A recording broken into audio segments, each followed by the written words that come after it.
byageze gute kuya urabo wari mu nuri mu je ndabunda kanura neza mugabo wambwiye yuko bajyanye none baricaye wowe cyane muri muragira Inde. mwebwe Yewe.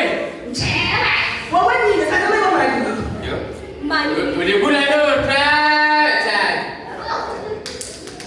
ntabwo ndimo ndabatari mu nzira nasanze muri amakuru aya ane uri hejuru y'umukobwa era ababwire wari ujyanye amakuru ane n'uyiga nabibonye mama murage kukema je sai wanje nawe Amagurani none je bera je kwajamenya amagurani twe. uviriza rero ikintu gihari kandi simwindura kandi simwirukiza icyo mvuze aka kanya n'isaha urabona murugi wanje simukubita ijisho wamuwe ubwo umukobwa wanje urabyi wanje irongora birahera Ni manda twenge iwawe tubitayo. Iwawe zero.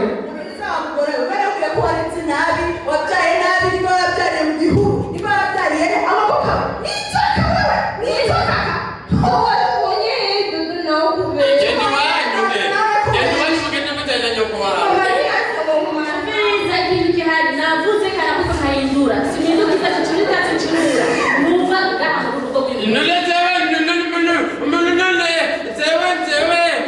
Nale twagite none. ubiriza apana ngo hari ibyo twagize none uranyumva warakubwiye umwana wawe n'inzoka ndakubwira Mubere ubiriza ndakubise. ntagisira kandi mukaze ubiriza twagize iki nakubwira ni kandi agiye aha nagiye kumara n'ubwiye manje ugenda subira kama nawe yagize cyangwa umukobwa wanje wimenye ko nawe ukimukurikiye nakubwira impande unyumva ingoga akora kibuza ingoga kugira inama Aho nyenda lo. Ni mariage kadoro ni mariage kada. nanesi kuchirwa Iki. Luara. Ubiriza wewe sasa wanyu sasa wanyu. Nafasi tigo dukuri ko pima zikara ko koshana. Yule wale wa baba kwa badogo tao. Mulongore. Koshana kiwao. Aragesita kuha. Aisa tena kutunze ndakuheza. Yolanda uri rofa Ba. ayindi alidatwe wa muwe Sina mama kadiri susu. Yo.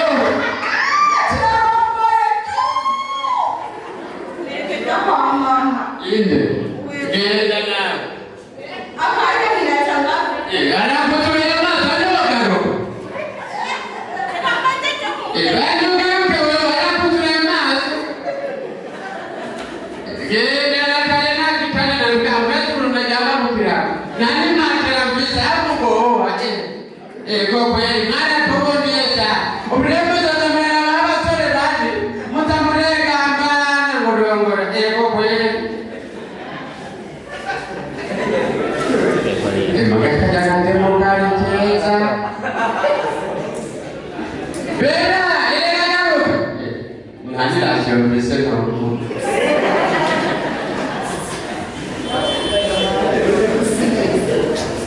Kamu kan nyok.